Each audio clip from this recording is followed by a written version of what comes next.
कहानी की शुरुआत होती है जुवान से, जो आई है अपने पुराने स्कूल। क्लास में बैठे सोचती है शिष्यों के बारे में जिसके साथ उसने 10 साल पहले कुछ गलत किया, उसके करीब आने का नाटक किया अपने फायदे के लिए, जिसका उसे आज भी पछतावा होता है। उसे एहसास है उसने उसे कितना हर्ट किया। अब उनकी पुरानी कहानी जानने के लिए हम चलते हैं पास्ट में थोड़ा पीछे, साल 2016 में। जून का महीना, गर्मी का मौसम। मॉर्निंग असेंबली में स्कूल की टॉप स्टूडेंट जुवान सभी स्टूडेंट्स को आने वाले एग्जाम के लिए मोटिवेट कर रही होती है। तभी स्कूल का शरारती लड़का शीशियाओ अपने बाइक की चाबी स्कूल ऑफिस से चुराकर भाग रहा होता है, जिसे उसके बदमाशियों की वजह से टीचर ने कॉन्फिस्केट किया था। अभी उसे रोकने के लिए सिक्योरिटी गार्ड्स लगे होते हैं। शिष्याओं रास्ते में आ रहे सारे वाटर वेल खोलकर भागकर स्टेज पे आ जाता है और वान के हाथ से माइक लेकर अपने अंदाज में स्टूडेंट्स के अंदर अलग सा जोश भर देता है। सभी बड़े खुश नजर आते हैं। वान भी उसके इस शरारतीपन से मुस्कुरा रही होती है। इतना हंगामा करने पे शिशियाओ को ऑफिस रूम में डांट लग रही होती है। शिशियाओ का दोस्त जियांग फान उसकी साइड लेता हुआ नजर आता है। तभी जुआन आती है अपनी क्लास टीचर मिस जुआंग को अपना कॉलेज एप्लीकेशन फॉर्म सबमिट करने, पर उसे सलाह दिया जाता है शहर के बाहर के टॉप प्रेस्टिजियस कॉलेज में पढ़ाई करने की। लेकिन जुआन को यही रहकर अपनी बूढ़ी बीमार दादी का ध्यान रखना है। वही टीचर जाओ शीशियाओ को कहते हैं उसके बाइक की तभी मिलेगी जब वो मॉक एग्जाम में सिटी वाइड टॉप 1000 रैंक लाएगा, जो उसके लिए काफी चैलेंजिंग होता है। अब जानते हैं जुवान की जिंदगी का सच। जब वो छोटी थी तब उसके फादर गुजर गए। उसकी माँ ने उसे छोड़कर अपनी नई लाइफ स्टार्ट कर ली। अब जुआन के पास उसकी दादी है, जिनके मेडिकल बिल्स पे करने के लिए कॉलेज स्टूडेंट बनकर प्राइवेट ट्यूशन देती है। साथ ही मिस्टर बो के फेक नाम से स्कूल के टॉप क्वालिटी नोट्स ब्लैक में बेचती है। अपनी दादी के बर्थडे पर वो अपने बचपन के दोस्त जियांग यान के साथ घर में जश्न मनाती है और दुआ करती है कि उसका ये झूठ कभी सामने ना आए। वही शिशियाओ को पता चलता है उसका पढ़ाई ना करने वाला दोस्त जियांग फान के अच्छे स्कोर आने पे उसके फादर ने उसे एक जबरदस्त मोटर बाइक गिफ्ट किया है। शिशियाओ पूछता है अच्छे मार्क्स का राज क्या है। सो उसने बताया कि उसके अच्छे नंबर मिस्टर बो के नोट्स पढ़कर आए हैं, जो एक स्टेशनरी शॉप पे मिलते हैं। लेकिन मिस्टर बो के कुछ रूल्स हैं। एक स्टूडेंट एक सब्जेक्ट की ही कॉपी ऑर्डर कर सकता है और उसमें भी लिमिटेशंस होते हैं, और सबसे बड़ी बात, इसे वो किसी के साथ शेयर नहीं कर सकता। शिशियाओ ये सुनकर समझ जाता है मिस्टर बो बहुत ही स्मार्ट है। ऐसे करने से वो आसानी से पकड़ा नहीं जाएगा, वरना तो अगर सब स्टूडेंट हाई स्कोर लाने लगे तो फिर उसका सारा धंधा ठप पड़ सकता है। यहाँ वान सोचती है कि बस वो जल्दी से कॉलेज जाने लगे तो फिर ऐसे छुप छुपा कर ये सारे काम नहीं करने पड़ेंगे। वो कोई भी जॉब खुलेआम कर पाएगी। तभी उसे वीचैट पे शिशियाओ का रिक्वेस्ट आता है। वान को उसके साथ रिस्की बिजनेस नहीं करनी थी, तो उसे साफ कह दिया कि वो उसे कोई नोट्स नहीं देने वाली। सो शिशियाओ ने स्टेशनरी शॉप जाने का फैसला कर लिया। पर जब वो जियांग फान के साथ वहां पहुंचा वो मैगजीन लेने के लिए, जिसके थ्रू ट्रांजैक्शन होता है, तो शॉपकीपर ने साफ कह दिया ऐसी कोई मैगजीन वो नहीं बेचते हैं। वो उन दोनों को फौरन से शॉप से बाहर कर देते हैं। जियांग फान ने बताया उसने पिछले हफ्ते ही यहाँ से नोट्स बाय किए थे। उसे खुद कुछ समझ नहीं आ रहा, लेकिन शिशियाओ को रियलाइज हो गया कि मिस्टर बो उसे ही टारगेट कर रहा है। पर वो हार कहाँ मानने वाला था। वो मिस्टर बो की प्रोफाइल पिक्चर को इंस्पेक्ट करता है, जिसमें एक पेड़ की तस्वीर होती है। वो इवनिंग स्टडी स्किप करके जियांग फान के साथ कैंपस आ जाता है, जहाँ के ट्री की फोटो मिस्टर बो ने लगा रखी थी। जियांग फान डर के मारे बाहर ही रहता है। अंदर से श्याओ खाली पड़े पुल के पास आ जाता है, जहाँ टेबल्स के बीचों बीच उसे मिस्टर बो यानी जुवान मिल जाती है, जो सो रही थी। शिशाओ उसे नींद से उठाता है और उसे उसका बो वाला कीरिंग, जो उससे रास्ते में टकराने पे गिर गया था, और शिशाओ ने उठा लिया, दिखाकर बताता है कि वो उसके मिस्टर बो वाली पहचान के बारे में सब जान गया है। अब उसे यह जानना है कि आखिर वो सिर्फ उसे ही टारगेट क्यों कर रही है। वान ने कहा क्योंकि तुम फ्लैशी हो, तुम्हारे साथ बिजनेस करना एक बहुत ही बुरा आइडिया है। शिशियाओ ने बोला उसे बस नोट्स चाहिए, इसके बदले वो पैसे देने के लिए तैयार भी है, लेकिन अगर उसने इनकार किया तो वो सबको उसका राज बता देगा। इसी कहासुनी के बीच डायरेक्टर जियांग फान को बाहर खड़ा देख अंदर आते हैं। उन्हें पूरा यकीन है यहाँ उसका दोस्त भी होगा। जुवान और शिशियाओ छुप रहे थे और डायरेक्टर को अपने पास आता देख वो दोनों आसपास की चीजें गिराने लगते हैं ताकि उन्हें डराकर भगा सके, और ऐसा हुआ भी। जियान फांग के साथ साथ वो भी निकल लिए। वान ने अपना बैग पैक किया और जाते हुए शिशियाओ को वार्न किया कि वो आज उससे मिला है, इस बारे में किसी को ना बताए। पर यहाँ तो शिशियाओ ने वान को घुमाते हुए चोरी छुपे उसके बैग से नोट्स निकाल लिए थे। वहीं स्कूल में स्टडी मटेरियल्स के खरीद बेच की वान के क्लास की कुछ लड़कियां बातें कर रही थी जो उन्हें दूसरे क्लास के किसी स्टूडेंट से मिली। वान भी घबराहट में अपने बैग को चेक करती है तो उसमें से नोट्स गायब थे। ऊपर से शिष्याओं ने मैथ्स में अच्छे मार्क्स ले आए। टीचर जाओ को तो यकीन नहीं होता, इसीलिए ऑफिस में बुलाकर उससे फिर से सारे क्वेश्चंस के आंसर्स पूछे। शिष्याओं ने सब अच्छे से मेमोराइज कर लिया था, इसलिए फटाफट जवाब दे देता है। जाओ को शक होता है कि नोट्स की सेलिंग शिष्याओ ही कर रहा है, पर उसने बताया कि उसकी फैमिली ने एक प्राइवेट ट्यूटर हायर किया है जिनके स्टडी मटेरियल्स अच्छे होते हैं, इसीलिए उसने अपने फ्रेंड्स के साथ शेयर किए। ऑफिस रूम में खड़ी ये सारी बातें वान भी सुनती है और समझ जाती है नोट्स चुराने वाला यही है। शिष्याओ वान से एक बार फिर नोट्स बाई करने की बात करता है। वान ने कहा उसकी इस हरकत से उसके बिजनेस को बहुत ही नुकसान पहुंचा है, इसलिए वो अब उससे डबल चार्ज लेगी और सिर्फ इस बार ही उसे अपने नोट्स बेचेगी।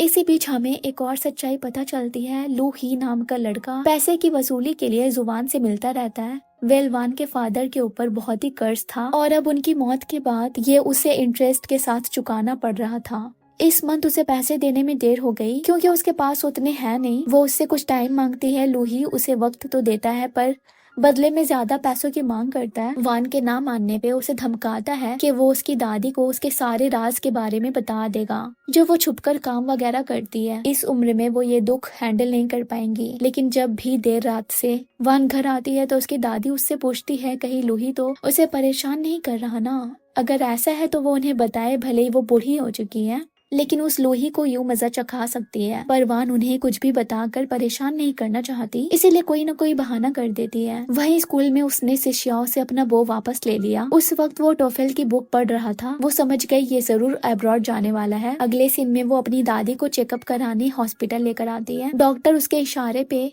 दादी के सामने तो सब ठीक बताते हैं, लेकिन अकेले में वान से कहते हैं दादी की हेल्थ सुधर नहीं रही है, इसके लिए इम्पोर्टेड मेडिसिन की जरूरत होगी जो काफी एक्सपेंसिव आते हैं। वान कहती है इसे प्रिस्क्राइब कर देने क्योंकि वो अपनी दादी की सेहत को लेकर कोई कॉम्प्रोमाइज नहीं कर सकती, लेकिन उसके पास पैसों की कमी आती है। सो वो अपनी माँ गुयान से हेल्प मांगने के लिए उन्हें कॉल लगाती है, लेकिन वो उसका फोन नहीं उठाती। उनसे उम्मीद ही क्या की जा सकती थी जब वो उसे छोटे में ही उस पे दादी और अपने लेट हस्बैंड के कर्ज का बोझ छोड़कर चली गई, तो वो अब उसके काम कैसे आने वाली थी। ऊपर से जिस रिच फैमिली में वो प्राइवेट ट्यूशन देने जाने वाली थी वहाँ से भी उसे निराशा मिला क्योंकि उन्होंने उस पे बैकग्राउंड चेक कराया था और पता चला कि वान कॉलेज स्टूडेंट नहीं है, तो उसे हायर करने से उन्होंने मना कर दिया। इसी मायूसी में वो एक रास्ते से गुजरती है, तब उसकी नजर अपनी माँ पे पड़ जाती है जो शिष्याओं के आगे पीछे घूरती नजर आ रही थी।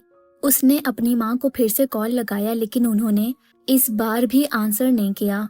जुआन ने मन ही मन प्लान बना लिया शिष्याओं को यूज करने का।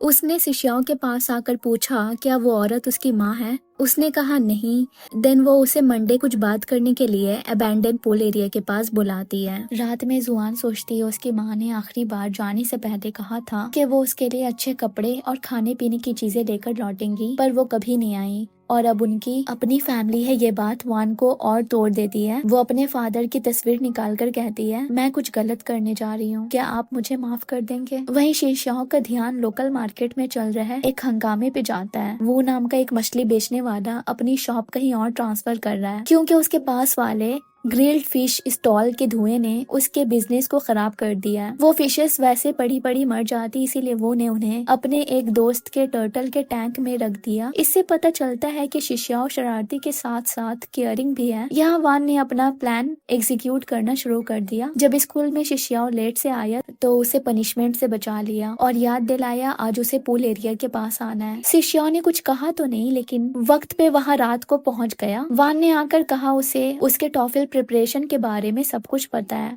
वो समझ गई है कि वो स्टडी के लिए अब्रॉड जाने वाला है, पर ये बात सबसे छुपा रहा है, इसलिए वो कहती है ऐसे सेल्फ स्टडी से कोई इम्प्रूवमेंट नहीं होगा, क्यों ना मैं तुम्हें पढ़ा दिया करूं, मेरी भी कुछ पैसों की अर्निंग हो जाएगी, हमारे पास ये जगह भी है। पर शिष्या नहीं मानता, सो वो उसे धमकी देती है अगर उसने उसका ऑफर नहीं लिया तो वो स्कूल में सबको उसके अब्रॉड जाने के बारे में बता देगी।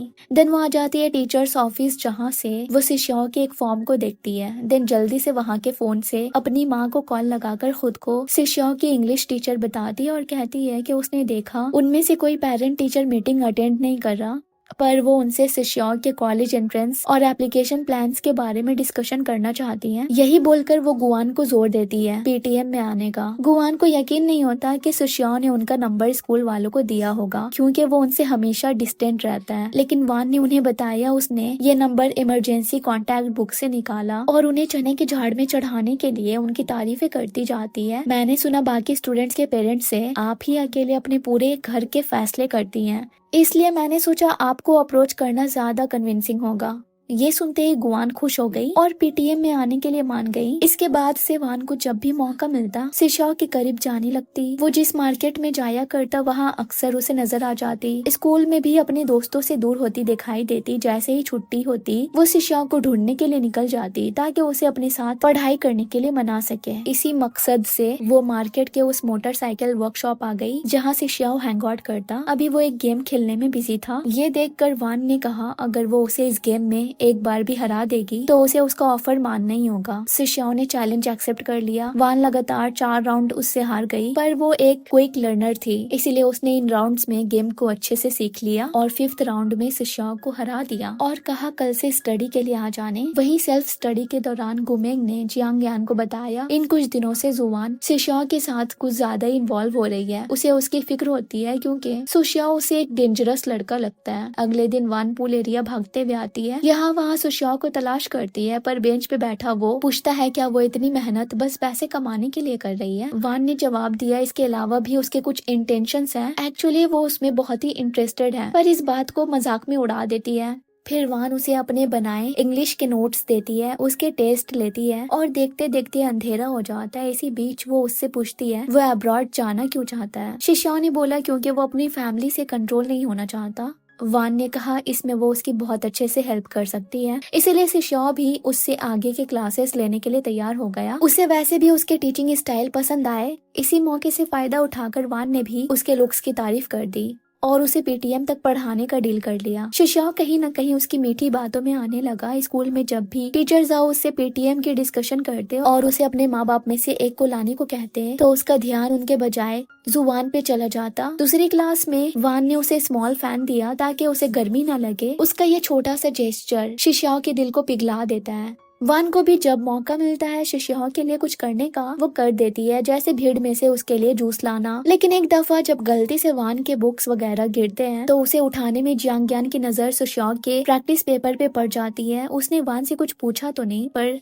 अंदर ही अंदर उसकी बेचैनियां बढ़ने लगी। वान की नजर मार्केट से गुजरते वक्त एक स्टोर पे पड़ी जहां बाहर हर अलग अलग बैग्स में एक एक मछलियां सेल करने को रखी गई। वान ने देखा सभी मछलियां बहुत ही सफर कर रही है। उसे उन पे तरस आने लगा। वहीं जियांग यान ने वान से पूछ ही लिया इन दिनों वो इतना बिजी कैसे रहती है, क्या फिर से किसी को पढ़ा तो नहीं रही। उसने शिष्यों की तरफ इशारा करके बोला इसी को आजकल ट्यूशन दे रही है। जियांग यान ने पूछा क्या शिष्यों से डरा धमका कर ट्यूशन ले रहा है।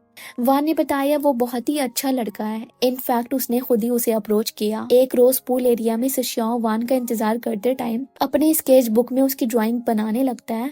फिर जब वो आती है तो उसके साथ थोड़ी शरारत करता है। पढ़ाई के दौरान उसने देखा वान का बैग लीक कर रहा है। वान ने जल्दी से उसमें से उन मछलियों को निकाला जिसने उसने बाइक किया था। उस प्लास्टिक बैग से पानी लीक कर रहा था। उन मछलियों को बचाने के लिए दोनों छुप छुपा कर केमिस्ट्री लैब चले आए और 2 बड़े बीकर उठा लिए। लेकिन तभी अंदर से आ रही आवाज सुनकर गार्ड चेक करने आ गए। वान और शिष्याओं ने उनसे बचने की बहुत कोशिश की, लेकिन वो पकड़े ही गए और आखिरी में उनके पास भागने के अलावा कोई चारा नहीं बचा। गार्ड उनके पीछे पड़ गए तो वान ने विंडो से बाहर निकलना ही सही समझा। वो तो किसी तरह से नीचे आ गई, लेकिन शिष्याओं को ऊंचाई से डर लग रही थी। वान ने नीचे से हिम्मत दी कि अगर वो गिर भी गया तो वो उसे पकड़ लेगी। शिष्याओं ने उतरने की कोशिश की, लेकिन नीचे आते आते उसका पैर इम्बैलेंस हो गया। लेकिन वान ने उसे पकड़ लिया और दोनों गार्ड से बचने में कामयाब हो गए। गार्ड्स के जाने के बाद दोनों अपने सीक्रेट जगह पे बैठ जाते हैं। वान शिष्या को बताती है उसने जैसे इमेजिन किया था वो बिल्कुल भी वैसा नहीं है। उसे लगा था शिष्याओं अमीर परिवार का बिगड़ा और लेजी टाइप का लड़का होगा जो बस सूरज में बैठा पढ़ाई से बचता रहता है। आगे जाकर अपनी फैमिली बिजनेस संभालना, ऐसे बॉस जिसके आगे पीछे ढेर सारी सेक्रेटरीज घूमे और वो आराम की जिंदगी बिताए। इस तरह की पिक्चर उसने शिष्याओं को लेकर बना रखी थी। पर अब लग रहा है शिष्याओं अच्छा इंसान है, ऐसा जो किसी को आसानी से हर्ट नहीं कर सकता उसकी तरह। शिशाओ ने जब पूछा उसने किसको हर्ट कर दिया तो वो बात घुमा देती है और पूछती है उससे कैसे पता लगा वही मिस्टर बो है। उसने उस एल्बिनो पेड़ की तरफ इशारा किया जो उसने प्रोफाइल पिक्चर में लगाई हुई थी। वान ने बताया उसे नहीं लगा था कोई उसकी तरह इस पेड़ को नोटिस करेगा क्योंकि ये पेड़ सबको इतना बदसूरत लगता था कि इसे यहाँ सुनसान कोने में अलग कर दिया। तब शिशाओ प्यार से कहता है कि अब जब दोनों उस पेड़ को पसंद करते हैं तो वो पेड़ अब अकेला नहीं रहा।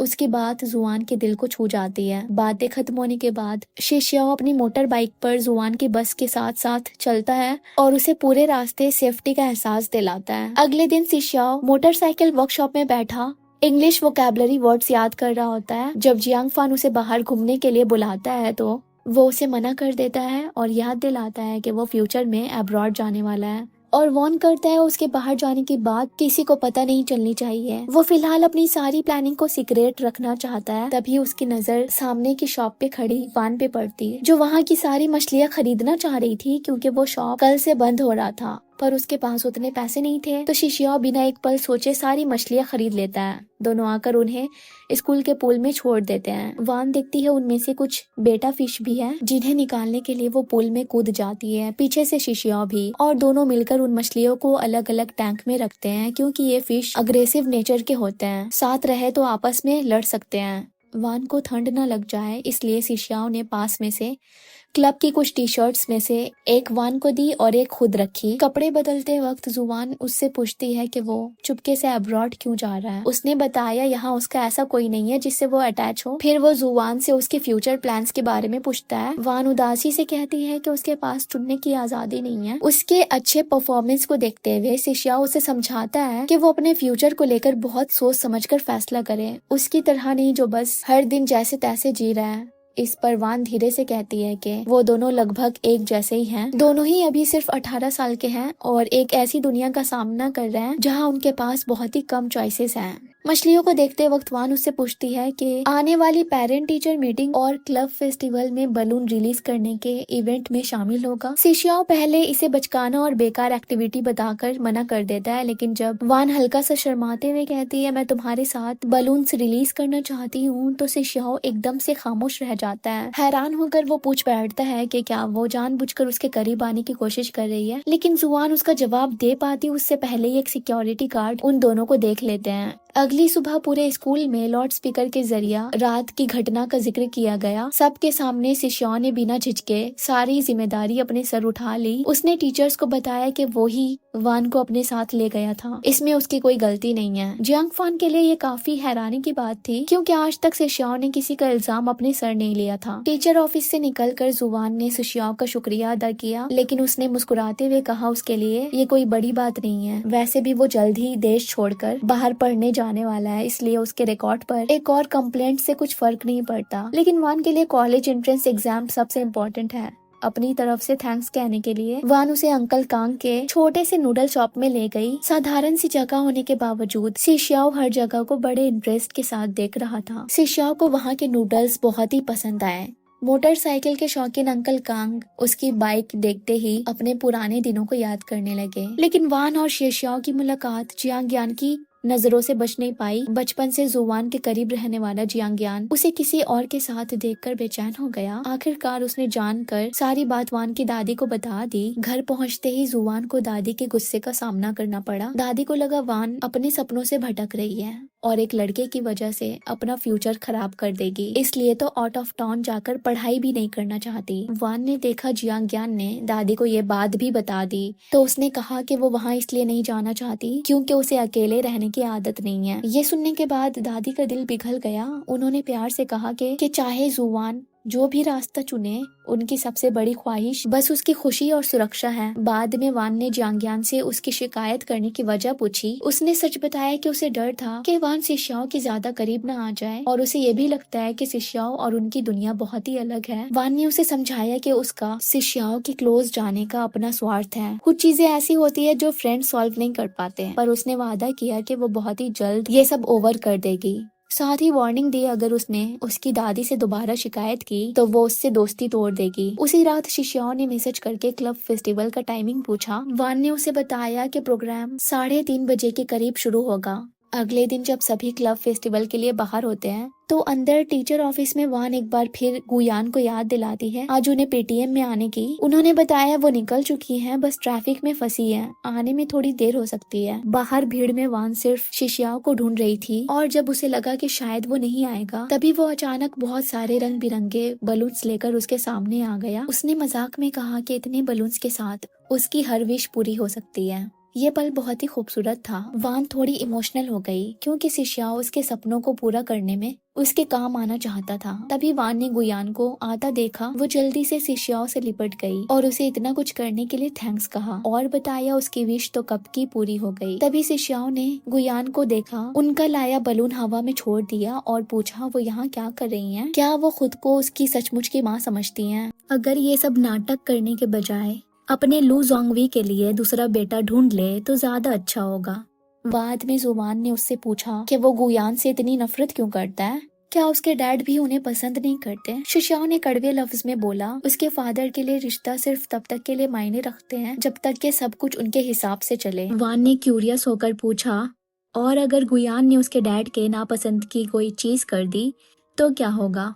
शिष्याओं ने बोला कि वो उसे छोड़ देंगे। ये सुनते ही वान के चेहरे पे मुस्कान आ गई, जैसे कि वो यही चाहती हो। उस रात जब वान घर लौट रही थी तब बिल्डिंग के नीचे उसका सामना गुयान से हुआ। कई सालों बाद माँ बेटी एक दूसरे के सामने खड़ी थी, लेकिन इस मुलाकात में ना प्यार था और ना ही अपनापन। थोड़ी देर तक वान को देखने के बाद गुयान ने सीधा शिष्याओं के बारे में पूछना शुरू कर दिया। वान ने भी पलट कर सवाल किया कि क्या लू फैमिली को उसकी असली सच्चाई के बारे में पता है कि उनकी एक बेटी भी है। लेकिन गुयान ने बात घुमाते हुए एक बैंक कार्ड उसके हाथ में रख दिया। उन्होंने साफ कह दिया कि अगर वान को पैसों की जरूरत है तो वो उसकी मदद करेंगी, लेकिन बदले में उसे शिष्याओं की जिंदगी से हमेशा के लिए दूर रहना होगा। वान को यही पैसे चाहिए थे। उसने ये जल्दी से रख लिए क्योंकि दादी के इलाज के लिए उसे पैसों की जरूरत तो थी। जाते वक्त गुयान ने ठंडे लहजे में कहा, अगर शिष्याओं को कभी पता चल गया कि उसकी कीमत सिर्फ दवाई के पैसों जितनी है तो शायद उसे बहुत दुख होगा। इतना कहकर वो वहाँ से चली गई। दूसरी तरफ शिष्याओं वर्कशॉप में एक खास गिफ्ट तैयार कर रहा था। वान के पास सिर्फ वो था, इसलिए उसने उसके लिए एरो वाला पेंडेंट बनाया। वो ग्रेजुएशन से पहले ये तोहफा उसे देना चाहता था, लेकिन अगले ही दिन उसका दिल टूट गया। उसने अनजाने में वान को जियांगयान से ये कहते सुन लिया कि अब उनके बीच कोई दोस्ती नहीं रही और वो आगे भी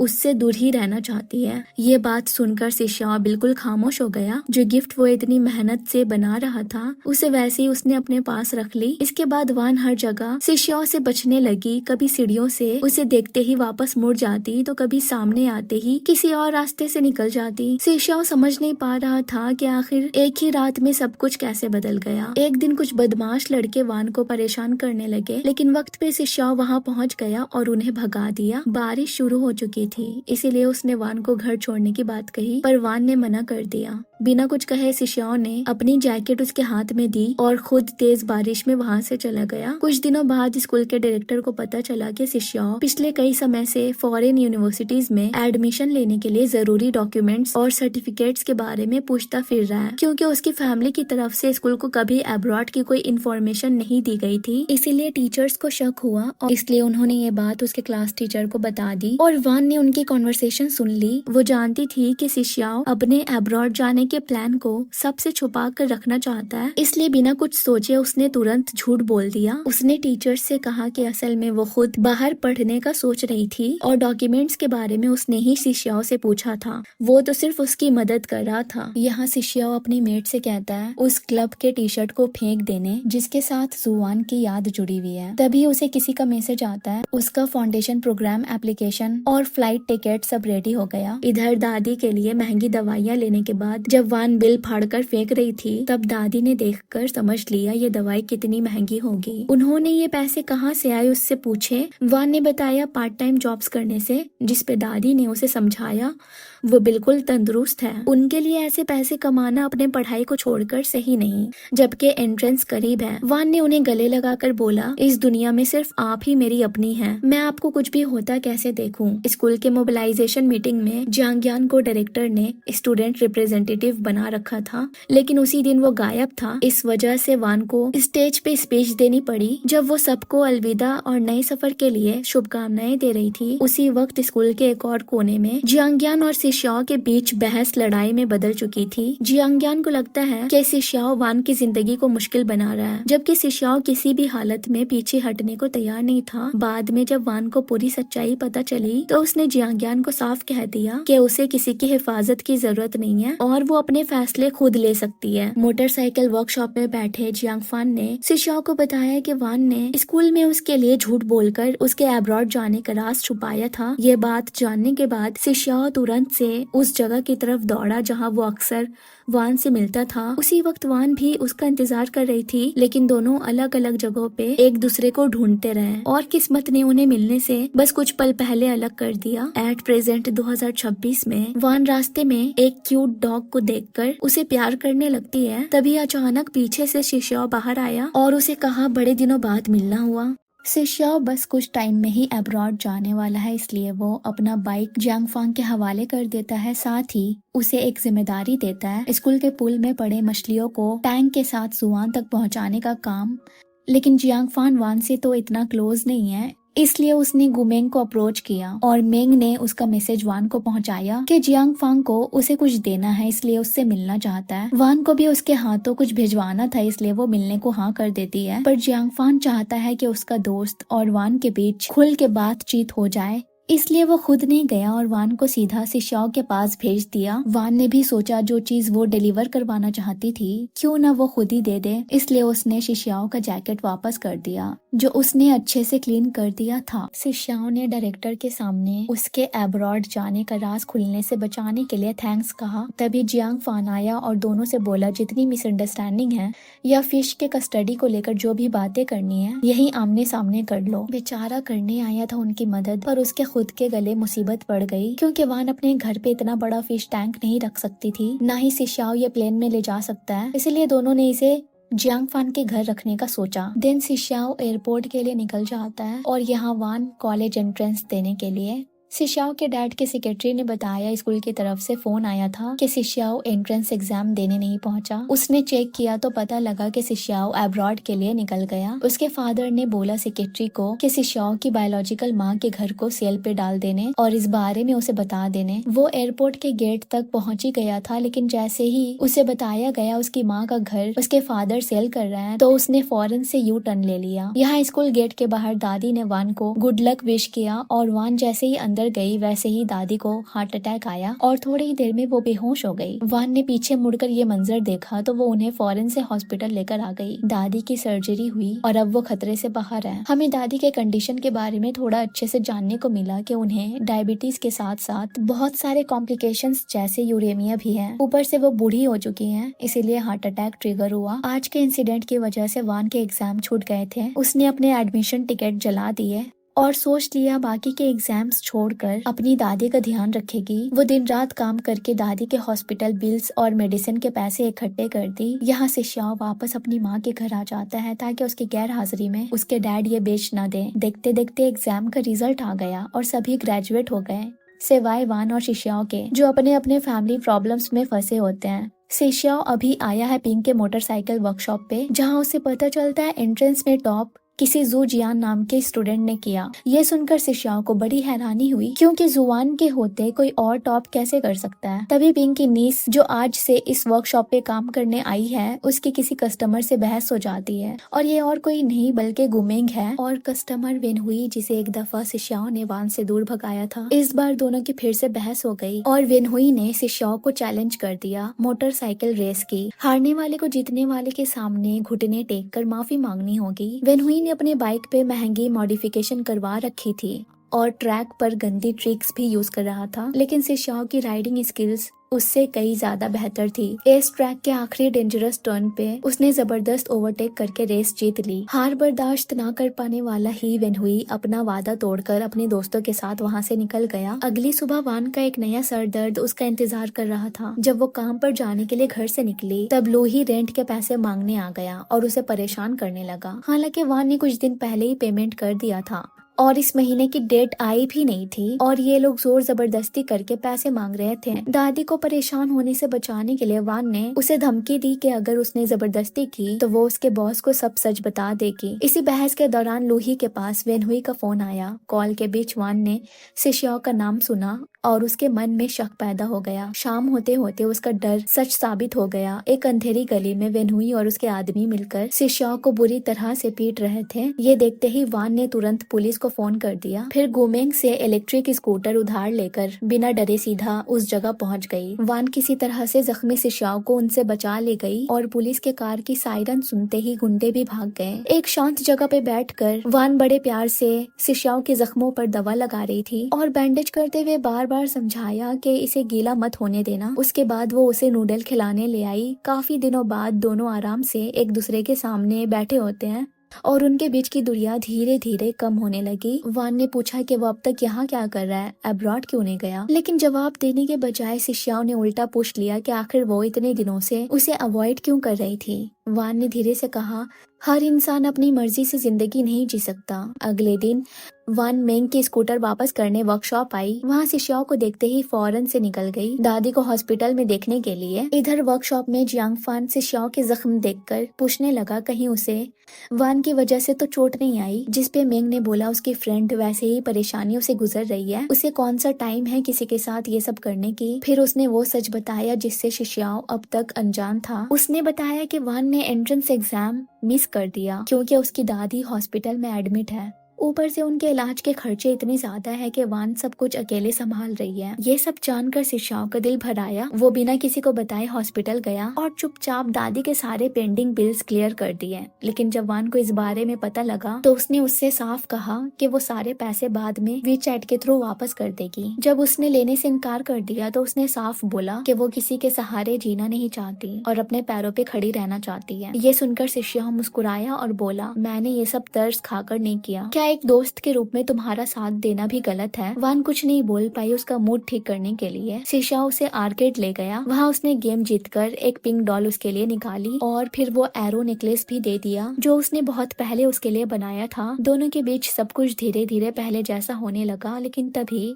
सुशा के फोन पर एक इमरजेंसी मैसेज आया। उसे पता चला कि गुयान ने उसकी माँ के घर में घुसकर उसे बेचने की तैयारी शुरू कर दी है। गुस्से में तुरंत वो वहाँ जाने लगा और वान भी उसके साथ चल दी। जब दोनों वहाँ पहुँचे तो उन्होंने देखा कि गुयान एक प्रॉपर्टी एजेंट के साथ एक अमीर खरीदार को घर दिखा रही थी। ये देखकर शिशाओं को बहुत ही गुस्सा आया। वो सीधा अंदर घुसने वाला था लेकिन वान ने उसका हाथ पकड़कर उसे रोका और शांत रहने को कहा। उसने एक नया प्लान सोचा। वान ने कहा कि सामने से हंगामा करने के बजाय किसी साइड एंट्रेंस से चुपके से अंदर चलते हैं और बिना शोर मचाए इस डील को खराब कर देते हैं। अपनी माँ की यादों से जुड़े विला को बचाने के लिए शिष्याओं ने वान के साथ मिलकर एक अजीब सा प्लान बनाया। जब गुयान मिस्टर ली को घर दिखा रही थी तब पूरे घर की लाइट्स अचानक से बंद हो गई। सिर्फ एक्वेरियम की हल्की रोशनी अंधेरे में चमक रही थी। उसी वक्त ऊपर से हाई हील्स की आवाजें और पियानो की धुन गुजने लगी। मिस्टर ली को पता था घर खाली है, इसलिए आवाजें सुनकर उनके होश उड़ गए और जब बाहर निकलते वक्त उन्होंने दीवार पे लाल हाथों के निशान देखे तो वो डर के मारे तुरंत वहाँ से भाग निकले और ये डील यहीं पे कैंसिल हो गई। प्लान के सक्सेसफुल होने के बाद वान और शिष्याओं चुपके से मिले और अपने जीत पे खुश होने लगे। असल में ऊपर की आवाजें वान ने क्रिएट की थी जबकि दीवार पे हैंड प्रिंट्स शिष्याओं ने बनाए थे। घर देखते हुए वान को स्टूडियो में लगी पेंटिंग्स बहुत ही पसंद आई। शिष्याओं ने गर्व से बताया कि ये सब उसने खुद बनाई है। लेकिन जब वान ने कहा कि उसने सेकेंड फ्लोर वाले रूम में भी पेंटिंग्स देखी थी और उनमें से एक पेंटिंग मिसिंग लग रही थी, तब शिशाओ का चेहरा एकदम बदल गया।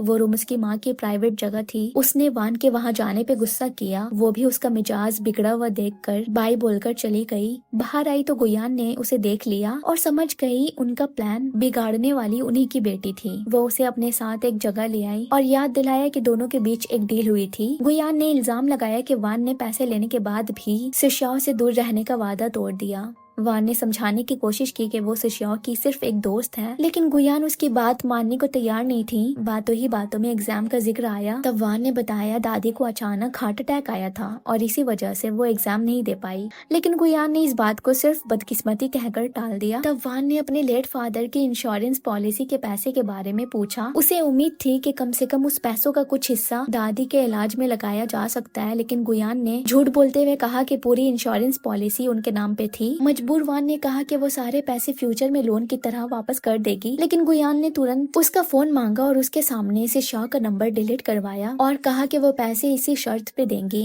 कि वो बस उनकी फैमिली से कोसों दूर रहे। यहाँ जब सिशाओ अपने रूड बिहेवियर के लिए वान से माफी मांगने के लिए मैसेज करने लगा तो उसने देखा वान ने उसे वीचैट से अनफ्रेंड ही कर दिया। उसका दिल फिर से टूट गया। इधर लू फैमिली में भी माहौल गर्म था। सिशाओ के ग्रैंडफादर उसका साथ दे रहे थे और उसकी माँ की प्रॉपर्टी को बेचने के खिलाफ थे, लेकिन उनके बेटे लू जोंगुई ने बताया उन्होंने ये ट्रिक इसलिए यूज की ताकि सिशाओ को अब्रॉड जाने से रोका जा सके। जब सिशाओ ने अकेले में अपने डैड से पूछा उन्होंने उसकी माँ की पेंटिंग वापस कैसे ले आई जिसे वो अपने सेक्रेटरी से ले गए थे, जोंगुई ने बोला कि वो बस चाहते हैं कि सिशाओ लानवी ग्रुप के 40th एनिवर्सरी की दावत में जाकर मिस्टर ही के बेटे वेन हुई से माफी मांगे ताकि उनका बिजनेस बिना रुकावट के चल सके। मौका का फायदा उठाते हुए सिशाओ ने एक शर्त रखा। उसने कहा कि अगर उसकी माँ के घर को नहीं बेचा जाएगा तभी वो दावत में शामिल होगा। उसके फादर मान गए और दावा किया कि वैसे भी उनका इरादा घर बेचने का नहीं था। उधर घर में पुराने डॉक्यूमेंट्स देखते वक्त वान को अपने फादर की असली इंश्योरेंस फाइल मिल गई। फाइल देखकर उसके पैरों तले जमीन खिसक गई। उसमें साफ लिखा था कि पूरी इंश्योरेंस की असली वारिस खुद वान थी। मतलब गुयान ने न सिर्फ उसे झूठ कहा बल्कि उसके हक के पैसे भी चुरा लिए थे। अब वान के दिल में सिर्फ एक ही ख्याल था, अपनी माँ से हिसाब बराबर करना। इसी दौरान उसने खबर देखी कि लानवी ग्रुप का 40th एनिवर्सरी का जश्न होने वाला है और गुयान भी वहाँ जरूर आएंगी। वान समझ गए कि शायद यही उसका सबसे बड़ा मौका है, लेकिन उसे वहाँ जाने के लिए पहले शिष्याओं से सुलह करनी थी, जो वान के उसे वीचैट से हटाने पे थोड़ा खफा था। जब वो उसे अप्रोच करती तो वो दूर चला जाता। वान ने गुमेंग से इस मामले में मदद मांगी। उसने कई सारे एडवाइस दिए। पहले उसके कहने पे वान ने शिष्याओं को अपने आर्केड स्टोर जहाँ पे वो पार्ट टाइम जॉब करती है वहाँ के टॉप अप प्रमोशन के बहाने से उसे वीचैट पे दोबारा से ऐड करने की कोशिश करती है। ये फेल हो जाता है तो उसके लिए सी फूड नूडल वर्कशॉप पे ले आती है, लेकिन शिष्याओं ने उसे भगा दिया। इसके बाद वो बेचारी बनने के लिए ओवर टाइम करती है। वो जब भी आता गेम खेलने उसके सामने लाचार बनने लगती, पर वो उसकी तरफ देखता भी नहीं था। जियांग फान ने देखा शिशाओ भले ही बाहर से सख्त बन रहा है लेकिन अंदर से उसे वान की केयर है, इसलिए तो वो बार बार आर्केड आ जाता है। हॉस्पिटल में जियांग यान वान की दादी से मिलने आया और वान के लिए अलग अलग यूनिवर्सिटीज के ब्रूचर्स लेकर आया और कहा पहले वो चाहता था दोनों सेम यूनिवर्सिटी में जाए, लेकिन वो वान के डिसीजन की रिस्पेक्ट करता है और चाहता है कि वो अपनी लाइफ के फैसले खुद ही करे। वहीं एक रोज शिष्याओं ने आर्केड में वान को नहीं देखा। उसकी बेचैनियां बढ़ने लगी और यहाँ वान तो मेंग के साथ हैंग आउट कर रही थी। तभी उसे शिष्याओं का कॉल आया। उसने पूछा क्या वो इतनी जल्दी गिव अप कर रही है, क्या उसकी नाराजगी इतनी सी भी सही नहीं गई। तो वो भागते हुए आर्केड आई और बाहर पेड़ के पास खड़े शिष्याओं से उसका कॉन्टैक्ट डिलीट करने की माफी मांगी। शिष्याओं ने भी बताया कि वो भी गलत था, उस रोज उसे अपना टेम्पर नहीं खोना चाहिए था। इस तरह से दोनों ने सुलह कर ली और आर्केड में शूटिंग गेम खेलने लगे। इसी दौरान वान ने रिक्वेस्ट की। उसने कहा जो बैंड लानवी ग्रुप के जश्न में परफॉर्म कर रहे हैं वो उसके फेवरेट है और वो उन्हें लाइव देखना चाहती है। सुशाओ ने कहा अगर वो उससे ये रिक्वेस्ट डायरेक्ट भी करती तो वो फौरन से मान लेता, पर वान के दिल पे बोझ था। उसे डर था कि जब शिष्याओं को उसके असली इरादे के बारे में पता चलेगा तब शायद वो उससे नफरत करने लग जाए। इसी बीच जियांग यान का बर्थडे आ गया। उसकी माँ ने उसे विश किया और बेस्ट यूनिवर्सिटी में एडमिट होने की शाबाशी दी और एक बात बोली कि जियांग यान के फादर ने पहले कभी उनकी अहमियत नहीं जानी और उसे अपनाया नहीं, इसीलिए वो अपने बेटे को दिन रात पढ़ाई पे मेहनत करने को कहती ताकि वो ये प्रूव कर सके कि उनका बेटा भी किसी से कम नहीं है। जियांग यान अपने फादर जोंगुई के पास आता है। हाँ, वो इन्हीं का बेटा है और शिष्याओं का हाफ ब्रदर है, इसीलिए दोनों एक दूसरे को जरा पसंद नहीं करते। जोंगुई ने उसे एक पेन गिफ्ट किया और कहा कि अगर उसे और उसकी माँ को फ्यूचर में कभी उनकी हेल्प की जरूरत पड़े तो बेझिझक कहे। साथ उसके शर्ट को इनडायरेक्टली बेकार कह दिया और अपने सेक्रेटरी को बोला जियांग यान को ब्रांडेड शर्ट दिलवा देने। जियांग यान को उनका ये रवैया बिल्कुल पसंद नहीं है। उसने साफ कह दिया वो लोग एक फैमिली कभी नहीं बन सकते। भले ही उन्होंने एक फादर होने की रिस्पॉन्सिबिलिटी निभाई फाइनेंशियल सपोर्ट देकर, लेकिन उसकी माँ ने अब तक उसे अकेले पाला, इसलिए आगे भी वो दोनों एक दूसरे का सहारा बन जाएंगे। आज के बाद से वो अपने फादर की तरफ से दिया गया कोई भी मदद लेना नहीं चाहता। जब वो वापस आया तो वान ने हमेशा की तरह उसका बर्थडे छोटे से केक के साथ सेलिब्रेट किया। जियांग यान ने विश में एक वादा मांगा। उसने वान को 2 आर्ट एग्जीबिशन के टिकट दी और साथ चलने को कहा, लेकिन ये वही दिन था जिस दिन उसे जश्न पे शिष्याओं के साथ जाना है। लेकिन फिर भी उसने जियांग यान को मना नहीं किया और कहा कि वो पूरी कोशिश करेगी उसके साथ जाने की। दिन आ जाता है लू फैमिली के जश्न में जाने का। वान डिसेंट कपड़े पहनकर वहाँ पहुँचती है। शिष्या उसका गेट के पास ही वेट कर रहा था। जब दोनों अंदर जाने लगे तभी वेनहुई ने अपना ड्रिंक जानबूझकर वान पे उंडेल दी। शिष्याओ तो उसे वही सबक सिखा देता, लेकिन वान ने उसे हाइपर होने से रोक लिया। शिष्याओ शांत हो गया और उसे अपने साथ कपड़े चेंज करवाने ले आया। उसने उसे वो ड्रेस दिखाई जो उसने उसी के लिए खरीदी थी। उसने हेयर स्टाइलिस्ट और मेकअप आर्टिस्ट को भी बुला रखा था। वो कमरे से बाहर निकल गया और यहाँ ये लोग वान को रेडी करने लगे।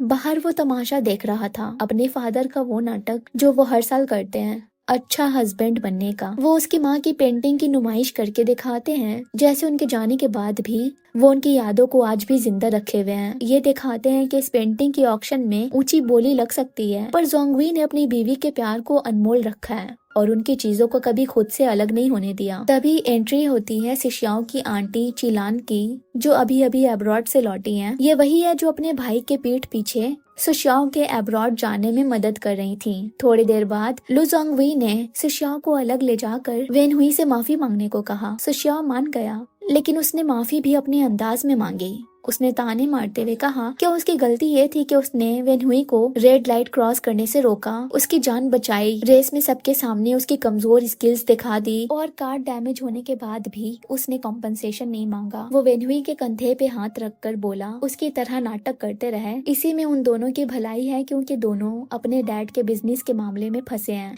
वेन हुई ने भी सोचा कि ज्यादा पंगा किया तो उसी की बेइज्जती होगी और अपने फादर से डांट सुनना पड़ेगा, इसीलिए वो भी उसके साथ नाटक में शामिल हो गया। तभी वान आई। वो प्यारी सी ड्रेस में और भी ज्यादा खूबसूरत लग रही थी। शिष्याओ तो उसे देखता ही रह गया और उन दोनों को गुआन देखकर हैरान हो गई। गेस्ट के सामने तो फेक स्माइल कर रही थी, पर अंदर ही अंदर उनका मूड खराब हो गया था वान को यहाँ पे देखकर। यहाँ से शियाओ वान को बाहर लेकर आ गया। उसने बैंड को पहले ही से सोलो परफॉर्मेंस के लिए बुला रखा था। जैसे ही उन्होंने गाना शुरू किया, शिष्याओ ने वान का हाथ पकड़ा और उसे डांस के लिए पूछा। वान को नाचना नहीं आता था, लेकिन सुशियाओ ने उसे बड़े आराम से सिखाया और दोनों एक दूसरे की नजरों में खोकर डांस करते गए। आखिर में सुशियाओ ने वान को गोद में भी उठा लिया। परफॉर्मेंस खत्म होने के बाद वान ने सुशियाओ से पूछ ही लिया अगर उसने कभी उसे हर्ट किया तो वह क्या करेगा।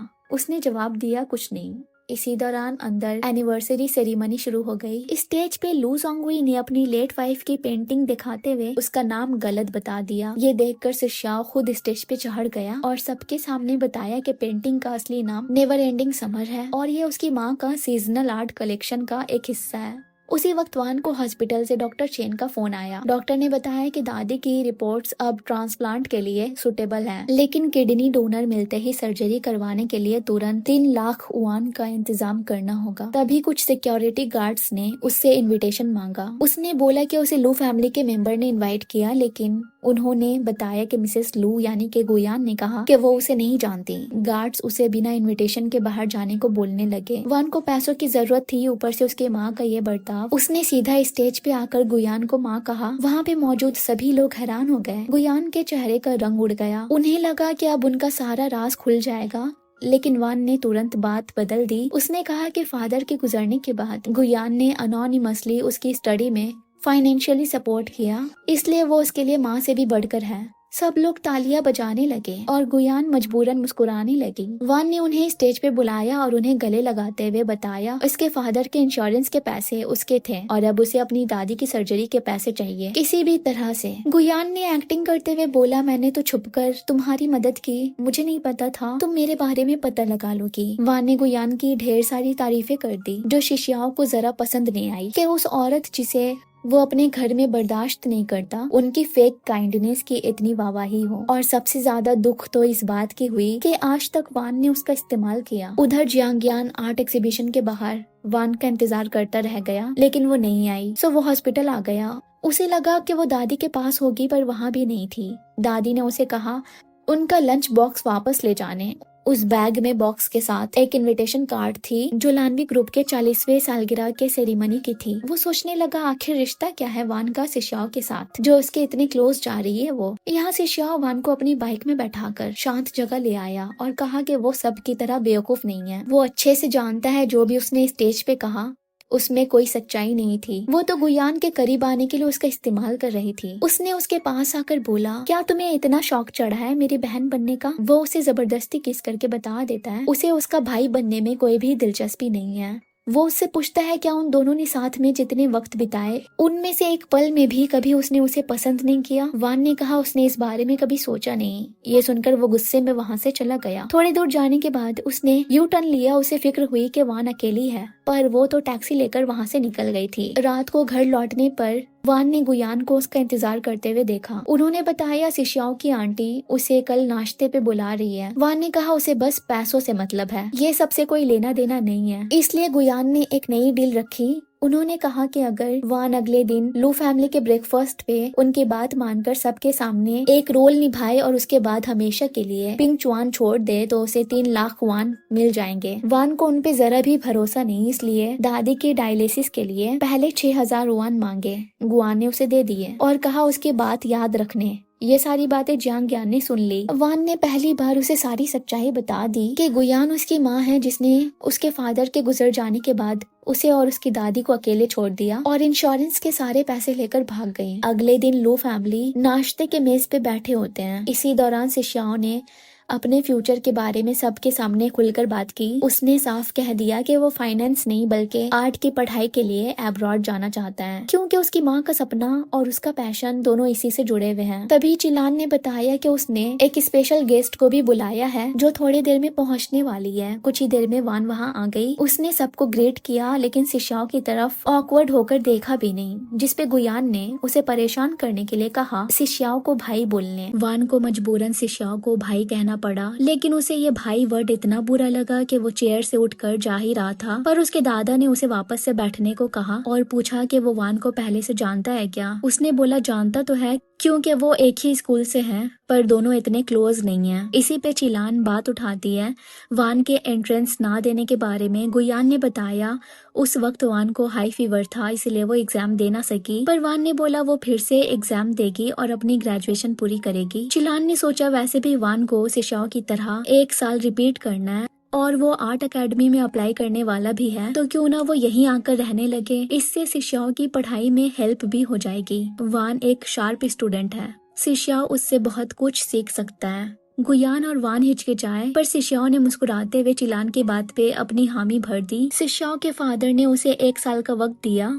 उन्होंने कहा कि अगर 1 साल के अंदर वो आर्ट एकेडमी में एडमिशन के लायक खुद को प्रूव कर देता है तो ठीक है, लेकिन अगर इसी दौरान कोई प्रॉब्लम खड़ी कर दी तो उसे जबरदस्ती फाइनेंस पढ़ने के लिए अब्रॉड भेज दिया जाएगा। यहाँ से शियाओ अपने दोस्त से पूछता है अगर मेंग अचानक से उसकी बहन बन जाती तो वो क्या करता, क्योंकि उसे समझ नहीं आ रहा है कि वान के साथ आगे कैसे इंटरेक्ट करे। सच जानने के बाद सब कुछ बहुत ऑकवर्ड हो गया है। जियांग फान ने बोला मेरी और मेंग की बात अलग है। उसने मेरा नाम स्कूल यूनिफॉर्म पहनकर ना आने पे इतनी बार लिखा है कि चाह कर भी वो मुझे भूल नहीं सकती, लेकिन तुम्हारे दिल में लड्डू फूट रहे होंगे। अब तो वान के साथ एक ही छत के नीचे रहने जो जा रहे हो। वहाँ मेंग भी अपनी दोस्त को चिढ़ा रही होती है शिष्याओं का नाम लेकर, पर वान बताती है जिस औरत ने उसे स्पॉन्सर किया है असल में शिष्याओं की स्टेप मॉम है और वो उनसे बहुत ही नफरत करता है। इसीलिए शुरू से ही उनकी दोस्ती एक अजीब सिचुएशन में फंस गई थी। लेकिन मिंग ने कहा कि अभी उसकी शिष्याओं के साथ की सिचुएशन कुछ ज्यादा ही ड्रामेटिक हो गई है, एकदम फिल्मों जैसी।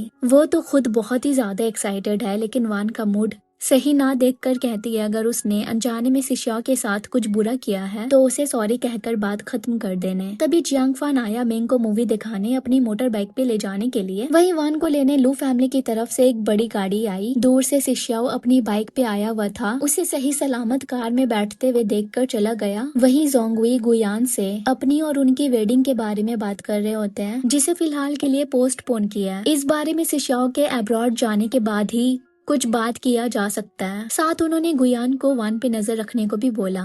वहीं जब वो घर आई तब मेड ने उसे उसका कमरा दिखाया। यहाँ से शियाओ छोटे में रहा करता था। इस रूम में प्राइवेट बाथरूम नहीं था, इसलिए वो बाहर वाले में फ्रेश होने आई, लेकिन वहाँ तो पहले से शियाओ शावर ले रहा था, जिसे देख वो शर्मा कर जा रही होती है। तो वो उसे रोक देता है और पूछता है वो यहाँ आने के बाद उसे हाई बोलने क्यों नहीं आई। वान ने बताया उसे लगा शायद उसे देखकर उसे खुशी नहीं होगी। दोनों और बात कर पाते उससे पहले गुयान आ गई और वान को अपना प्राइवेट बाथरूम यूज करने को कह दिया। सिशाओ वहाँ से ताना मारते हुए चला गया। तुम्हारी गॉड मदर तुम्हें बुला रही है, जाते क्यों नहीं? उसके निकलने के बाद गुयान ने वान से साफ कहा ऐसा कुछ हो जाएगा उन्होंने कभी सोचा नहीं था, इसीलिए वो उसके यहाँ रहने से जरा भी खुश नहीं है।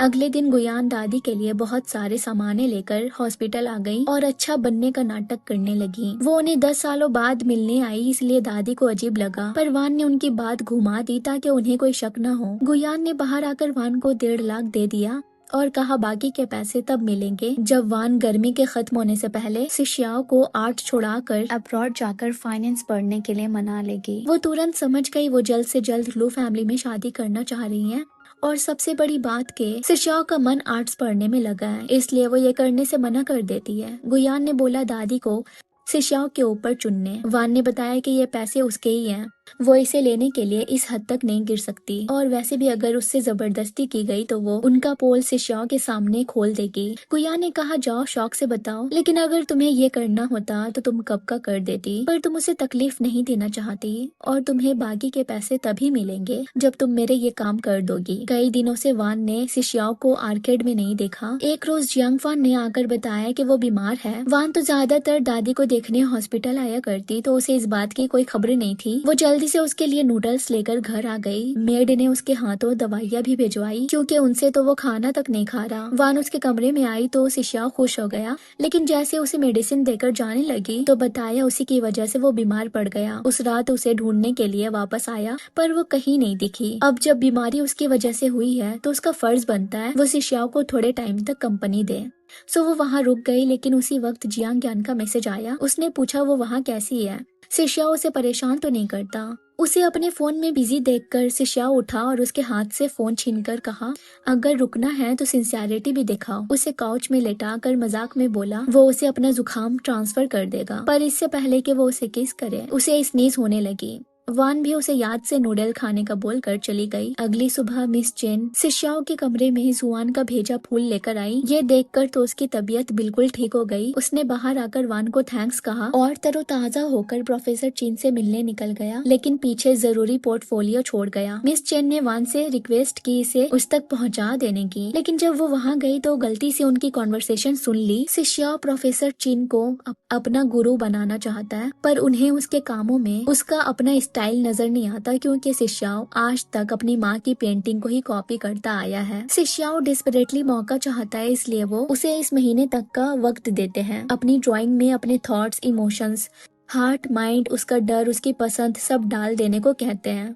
वो खाली कैनवस लेकर बहुत देर तक बैठा रहता है पर कुछ दिमाग में आता नहीं है। हॉस्पिटल में वान की दादी को उसके लिए दुख होता है। जहाँ उसके उम्र के टीनेजर्स बस पढ़ाई में बिजी रहते हैं, उसे उनका ध्यान रखना और बाकी जिम्मेदारियां भी उठाना पड़ रहा था। लेकिन वो उम्मीद करती है कि ये साल रिपीट करने के बाद वान की जिंदगी सुधर जाए। भले ही आम सी जिंदगी हो लेकिन उसमें ढेर सारी खुशियां हो। परवान को अभी शिष्याओं की ज्यादा फिक्र हो रही थी, इसलिए उसने जियांग्यान को बोलकर एक वेलफेयर हाउस में शिष्याओं को वॉलंटियरिंग के लिए ज्वाइन करवाया ताकि वहां से उसे कुछ इंस्पिरेशन मिले। वान यहाँ जियांग्यान के साथ बहुत पहले से वॉलंटियर करती है। जियांग्यान ने शिष्याओं को गाइड करते हुए पिछली बिहेवियर के लिए सॉरी कहा और अपनी गलती मानी कि उसे उनके पर्सनल इश्यूज में वान को बीच में नहीं लाना चाहिए था। उसकी लाइफ में इंटरफेयर करना गलत था। वहाँ शिष्याओं ने देखा वान बच्चों को लेकर कुछ एक्टिविटीज कर रही है। वान ने उसे सभी बच्चों से मिलाया, सब साथ मिलकर फन गेम्स खेलने लगे। वान को जिताने के लिए बच्चे शिष्याओं को रोक लेते हैं। इस स्टोरी टाइम के दौरान जियांग्यान ने हैंड पपेट के जरिए कहानी सुनाई,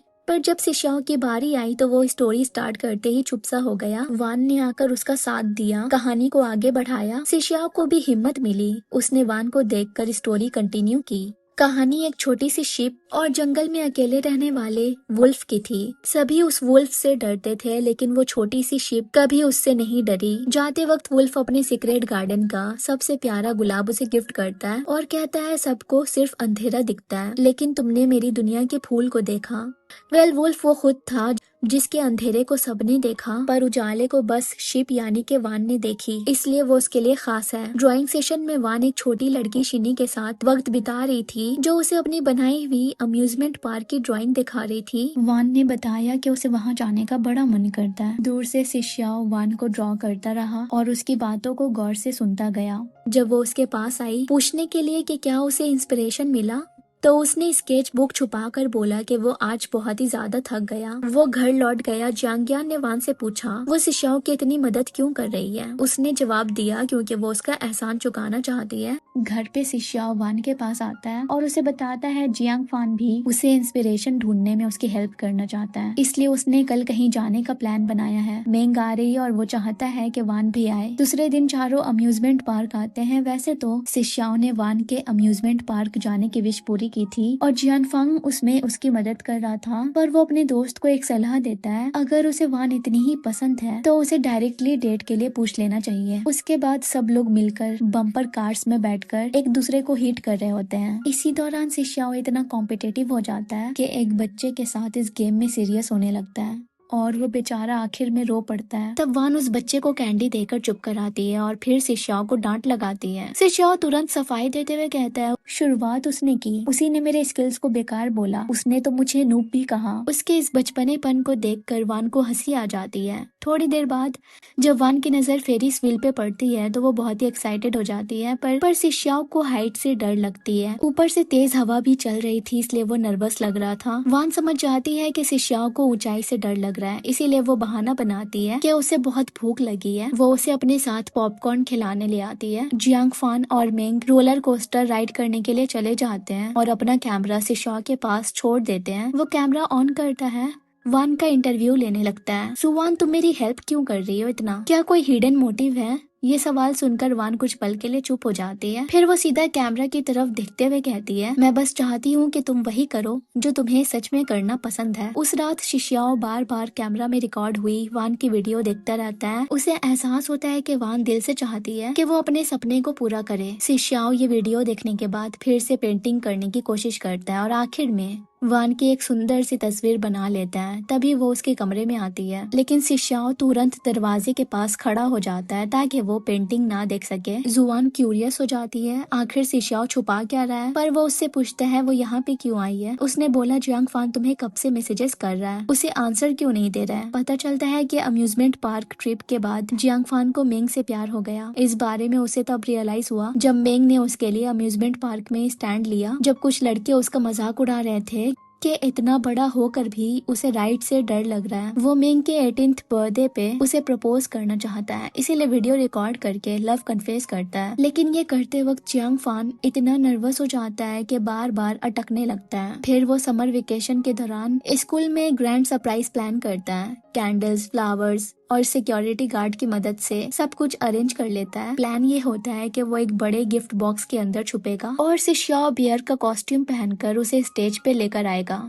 लेकिन गर्मी की वजह से शिष्याओ सीधा मना कर देता है और कहता है कि उसे अपने पोर्टफोलियो पे काम भी करना है। मजबूरन जियांग फान सिक्योरिटी गार्ड को कॉस्ट्यूम पहनाने का प्लान बना लेता है। बर्थडे वाली रात वान किसी बहाने से गुमेंग को स्कूल ले आती है। जियांग फान ने पूरा रास्ता विंड चाइम्स और लाइट से सजा दिए थे, लेकिन मेंग प्लान रूट फॉलो करने के बजाय सीधा स्पोर्ट्स फील्ड की तरफ निकल जाती है। उधर जियांग फान गिफ्ट बॉक्स के अंदर फंस जाता है। फॉग मशीन और ऑक्सीजन सिस्टम खराब हो जाते हैं। फोन की बैटरी भी डेड हो जाती है और उसका दम घुटने लगता है। उसी वक्त सिक्योरिटी गार्ड को भी इमरजेंसी में जाना पड़ता है। इसी मोमेंट पे शिष्याओ आ जाता है दोस्त को बचाने के लिए। वो खुद बियर का कॉस्ट्यूम पहन लेता है और बॉक्स को फील्ड तक ले आता है। आखिरकार वो गिफ्ट बॉक्स से बाहर आया, लेकिन केक पिघल गया था। पूरी प्लानिंग बर्बाद हो गई थी। लेकिन जियांग फान की सिंसियरिटी देखकर गुमेंग इमोशनल हो गई। दोनों को पर्सनल स्पेस देने के लिए वान और शिष्याओ चुपचाप वहाँ से निकल जाते हैं। वान तुरंत समझ जाती है कि बियर कॉस्ट्यूम के अंदर शिष्याओ ही है, इसलिए वो उसे मैसेज करती है और रिंग बियर के पास से बचता है। जब वो उसका रिप्लाई कर रहा होता है तो वान हंस कर पागल हो रही होती है। फिर देखती है उसका ड्रिंक भी खुल नहीं रहा, तो उसे ओपन करने के बहाने से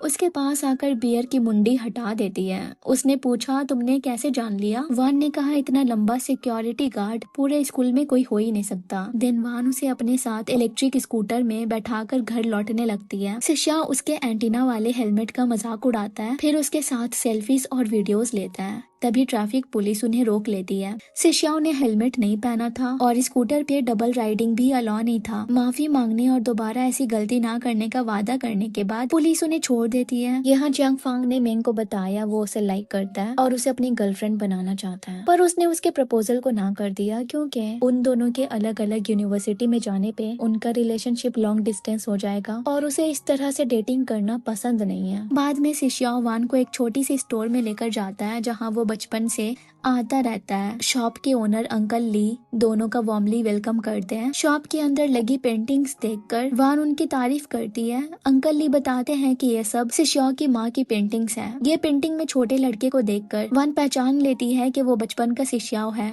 लेकिन उसने कड़वाहट में कहा कि उसकी माँ उसे प्यार नहीं करती थी, इसीलिए तो उसे अकेले छोड़कर चली गई। लेकिन वान को उसकी माँ की पेंटिंग देखकर यकीन हो गया कि वो अपने बेटे से बहुत ही प्यार करती थी। इसी दौरान मुई नाम के एक बच्चे की पतंग बड़े से पेड़ पे अटक जाती है। शिष्याओ हिचकिचाता है लेकिन वान बिना डरे पेड़ पे चढ़कर पतंग निकाल लेती है, लेकिन तभी उसका बैलेंस बिगड़ जाता है और वो गिरने लगती है। पर शिष्याओ उसे पकड़ लेता है और दोनों साथ में गिर जाते हैं और हंसने लगते हैं। बच्चों के साथ खुश होकर वो पतंग उड़ा रहा होता है। दूर से उसे मजे में वान देख रही होती है। अंकल ली मुस्कुराते हुए बताते हैं पहली बार उसने किसी दोस्त को यहाँ लाया है और वो पहले से काफी ज्यादा खुश नजर आ रहा है।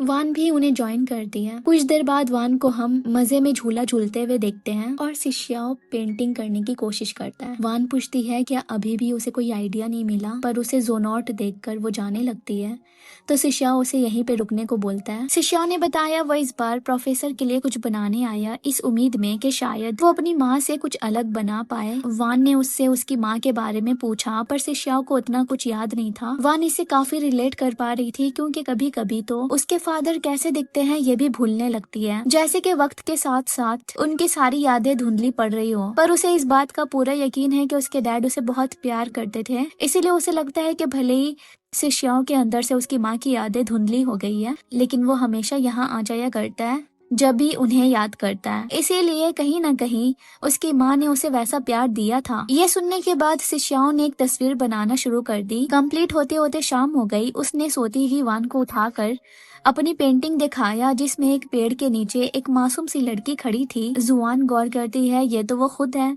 शिष्याओं ने बोला क्योंकि तुम ही मेरी इंस्पिरेशन हो।